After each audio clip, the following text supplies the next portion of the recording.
Welcome to the Real Estate Real Success Spotlight Series. Today we are joined by Corey Ross from C21 Northumberland Realty in Summerside, PEI. Corey's been in the business almost over a decade, and he is a Grand CENTURION producer. He's currently ranked in the top 1% in C21 Canada and holds the title of the #1 producer by production and units in Prince Edward Island, and the #18 producer by units in all of C21 Canada from the small island on the East Coast. Thank you, Corey, for joining us. Hey, no problem, Lee. Thanks for having me. That Great is introduction there, and hopefully I can do that again this year. Absolutely. It's quite a laundry list that you have accomplished. Lots of times people in the Maritimes are very calm about their success, but you've really done great work and lots of business in PEI. How long have you been in the industry? Yeah, so to be coming up on 11 years this year, actually. So it's certainly changed big time from whenever I first got into it. Got into it a little bit more of a soft market, so to speak, where it took a lot longer for homes to sell and such, and just even trying to come up with more strategies. But as technology... A lot of people entered the industry when it got busy, but you were in it before then. What made you want to become an agent? For myself, having sales history there, I used to buy and sell some cars, and I'm more of a people person there, so I enjoy trying to help people, and customer service is something that I strive for. So for all of my clients, and to me, I think that's the #1 thing that you have to be focused on in this job is your customer. And so the more that you can help out and find what they want or need, then they'll be more than happy to refer you to their next friend or family member. Why did you decide when you started your career to join C21? Well, my wife's aunt is actually a part owner of it, and so we used to get together for some family get-togethers, and we would be joking about, some of how many cars I had sold in a month, and this was just something that me and a friend of mine were doing on the side. And so she had jokingly, but like half seriously, said that maybe I should be selling homes. So we just kind of transitioned to, I wonder what that would be like. And so I took the course. At the time, it was a 2-week course that was full days.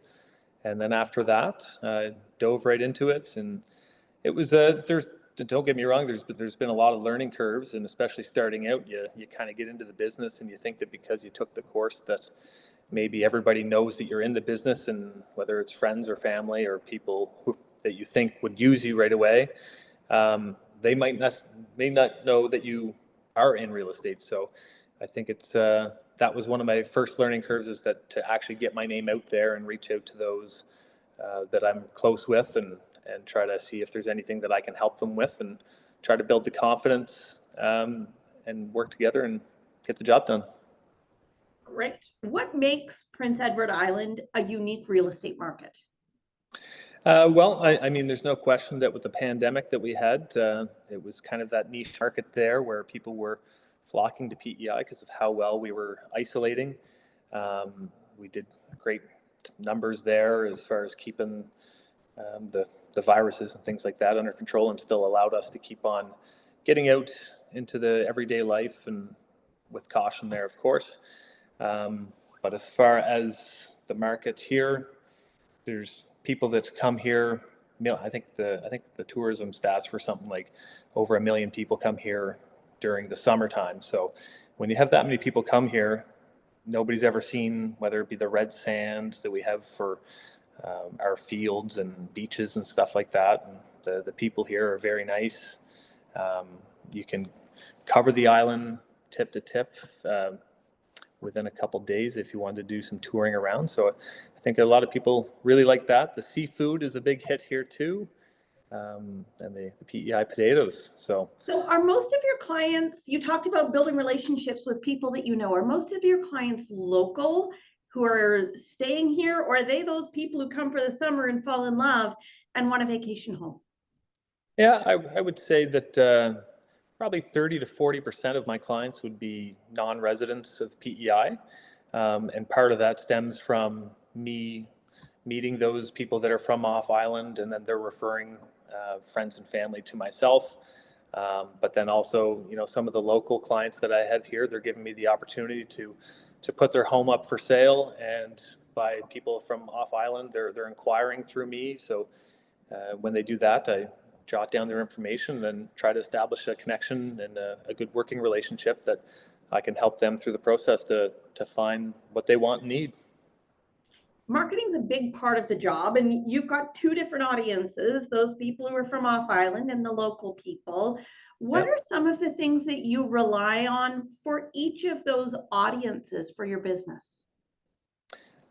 Technology is a big thing for sure. Even just making the phone calls and being able to do what we're doing here today, where we're doing a virtual meeting, and I'm in between showings here right now. So unfortunately, I'm not in my office to have a nicer background and stuff, but I'm doing what I have to do to kind of keep everything flowing throughout my day. So virtually, for those non-residents or those people that even are from PEI that might be working off island, we're able to do virtual tours, and I can kind of zoom in closer to different areas and maybe point out some of the features, whether it be pros or cons of the home. But then overall, I can always help advise, the buyer getting a home inspection, and then they'll really know what they're buying at the end of the day. Great. You are a longstanding award winner within our network. What does that recognition mean to you on both a provincial and a national level?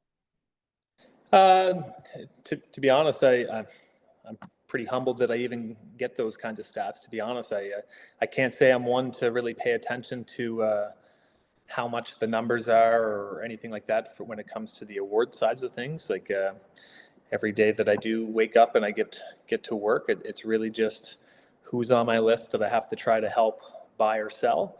And at the end of the year, I finish where I finish. So. But it is really it's amazing to be able to compete, from a small place like Summerside, where we have a population of 17,000 people, and with PEI being about 170 some thousand people, to be able to compete against some of the bigger provinces is a pretty big accomplishment. So, but I certainly can't do it without the good family and friends, and of course my coworkers in our office. I got great bosses there too. So. Lots of support, so it's certainly good to have. Great. What advice do you have for people just starting out in real estate? I think just starting out, it's pretty important to try to figure out maybe where you can specialize in the real estate market, whether you're trying to be someone that specializes in residential needs, or if it's vacant land, cottages, or commercial. But if you're looking to cater to a little bit of everything, basically, try to be knowledgeable in it, right? And if you don't know the answer, always kind of leave things in a way that you can try to find out and learn the answers and pass that information on to your clients. And to be honest, old school, you have to keep in mind that a phone is a phone, and making connections with people, whether you called 10 people every day and just had a conversation with them. Sometimes they'll just remember that phone call that you had with them. You might ask them if they want to buy or sell, or you might even just call them to have a conversation and see how things are going, and then one thing can lead into the next. So I think if you can, whether you're into volunteering or playing any sports or joining any clubs of any sort, I think those are very important as well, that you can try to be noticed, or again, try to have people essentially meet who you are without maybe being too pushy from a sales perspective, right? Some people just want someone to work with that they connect well with. If you're easy to talk to, that makes a difference. And, just make sure that they feel important, that there's no such thing as a stupid question. Great advice. What else do you want to share about your business, or did you think I was going to ask? What more would I like to share? Well, I can't give you all the secrets as to what I do per se. But yeah, I mean, real estate, it's been a great career. Obviously, you don't know what you're going to make day after day or every year, right? So I think that's probably one of the exciting pieces that I like is that Do you consider that an exciting piece or a nerve-wracking piece? kind of exciting, I guess, to me. I mean, because the work that you put into it is you can be rewarded quite well. Don't get me wrong, there's times that you can work very hard on a property and you might not be able to sell it for whatever reason, right? Whether it's being priced too high, maybe the property is just one that we don't have a buyer that would be interested in something like that.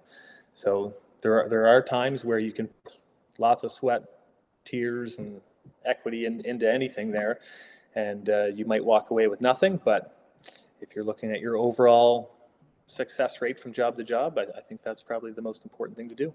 I think that's great. Thank you very much.